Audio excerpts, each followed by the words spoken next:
Bonjour à tous. Alors, si vous êtes devant cette vidéo, c'est très probablement que vous voulez faire votre propre quiz en ligne et gratuitement.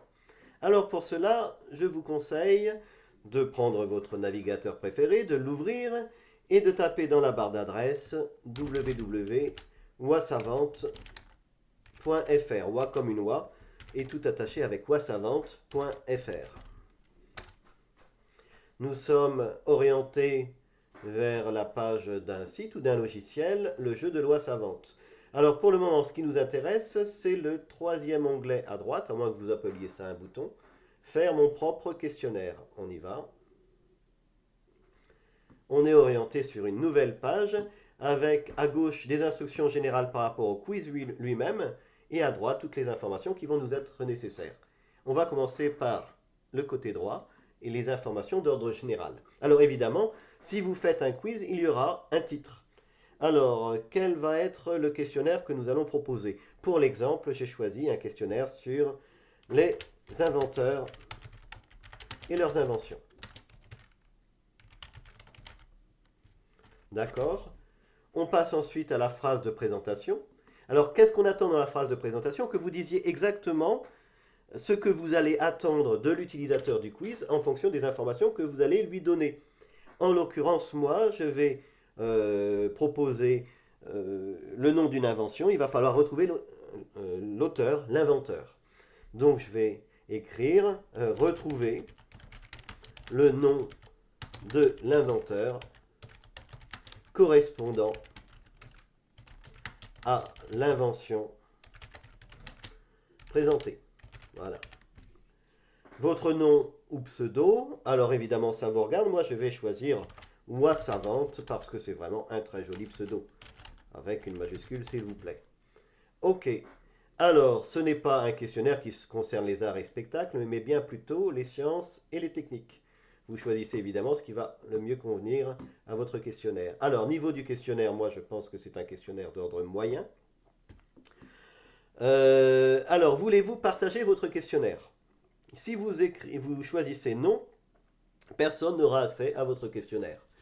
Il sera privé et vous y accéderez grâce à des codes ou à des liens directs qui vous seront envoyés par email. Voilà. Moi, je vais faire un questionnaire public. D'ailleurs, je préférerais que nous ayons plein de questionnaires publics puisqu'on pourrait partager donc avec tous les internautes. Hein. Donc moi, ce sera un questionnaire public. Je n'ai pas de code de validation direct, ça veut dire que je vais attendre que le webmaster, bon en l'occurrence c'est moi, valide le questionnaire. Et je dois renseigner mon mail. Alors ce sera pour moi webmaster@wasavante.fr. Ok. Donc on a fini pour ce qui concerne les informations générales. On va passer au questionnaire lui-même. Et donc à ce qui est écrit sur la gauche. Mais pour commencer, je vais cliquer dans l'aire de texte ici et vous voyez, il apparaît une question 1 entre crochets. Alors on attend certainement que j'écrive une question, je vais le faire. Qui a inventé, par exemple, inventé la première calculatrice? Je tape un point d'interrogation. Évidemment, il faudra toujours un point d'interrogation. Et là, l'ordinateur me propose d'écrire ma réponse tout de suite. Alors, l'inventeur de la calculatrice, c'est Blaise Pascal, mais moi je vais écrire seulement Pascal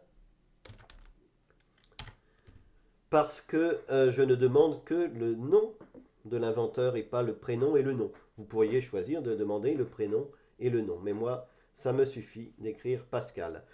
Voilà. Alors, je regarde un petit peu ce qui est sur la droite. Chaque questionnaire doit comporter au moins 20 questions. Là, j'en suis à la deuxième. Bon, je ne peux pas me contenter de 2, évidemment. Il m'en faudra pas non plus 19, il m'en faudra 20 ou plus. Ne pas numéroter les questions, c'est déjà fait. Ben, effectivement, vous voyez que les questions sont automatiquement numérotées. Respecter le guidage entre crochets, c'est-à-dire qu'il est important d'avoir question 1, réponse 1, question 2, réponse 2, etc. D'ailleurs, je vais faire une question 2. Alors, qui a inventé le thermomètre?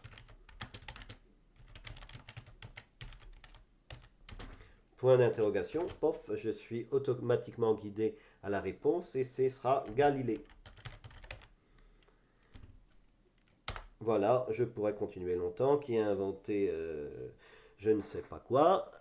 Chaque question doit bien se terminer par un point d'interrogation.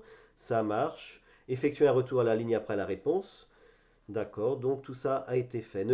N'hésitez pas à utiliser le copier-coller. Ah, alors je pourrais continuer, hein. Qui a inventé le baromètre? Je crois que c'est Torricelli.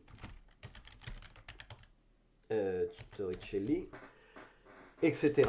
Mais donc j'ai une autre possibilité, c'est de ne pas passer directement par le site, mais d'aller chercher, si vous voulez, un questionnaire que j'ai fait, par exemple, sur un traitement de texte. Alors pour cela, je vais cliquer sur, bon déjà je vais vider parce que je vais faire autrement, accéder à mes documents. Ce bouton me permet de quitter le plein écran et d'accéder par exemple à mon éditeur de texte préféré. Ici Word, je fais CTRL A, CTRL C. Et je peux directement faire CTRL V, c'est-à-dire copier ce que j'avais dans mon presse-papier. Et là, vous voyez, mon questionnaire, il apparaît. Alors, a priori, il est bien organisé. Question 21, réponse 21. On pourrait avoir des erreurs. Par exemple, si j'avais oublié de mettre un point d'interrogation, là, ça ne fonctionnerait pas. Mais le logiciel permet de vérifier que tout est correct. C'est ce qu'on va faire là, en cliquant sur vérifier. Le questionnaire est valide. Donc, il n'y a pas d'erreur, si vous voulez. A priori, donc, on peut envoyer notre questionnaire. Voilà, c'est fait. Notre questionnaire est bien dans notre base de données. Alors, on peut y accéder pour le moment en privé seulement, parce qu'il n'a pas encore été validé par le webmaster, grâce à l'ESWA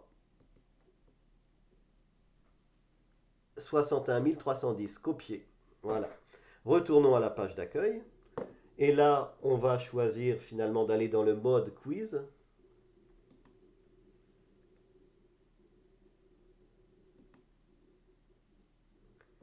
Nous y sommes. Et vous voyez, il faut aller sur la droite parce que là, on nous invite. Vous ne trouverez pas le questionnaire tout de suite parce qu'on n'a pas encore été validé. Mais vous pouvez rentrer le code ici directement. L'ESWA 61310. Et je tape entrée, ne pas oublier de taper entrée. Normalement, je vais trouver une question concernant un inventeur. Quel inventeur né en Écosse, naturalisé américain, a inventé le téléphone en 1876? Alors il se peut que ce soit Bell. On va essayer. Bravo.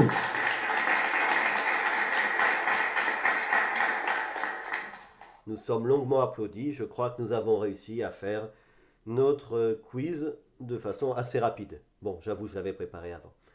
Allez, bonne chance pour vos propres travaux et à bientôt sur notre site. Merci.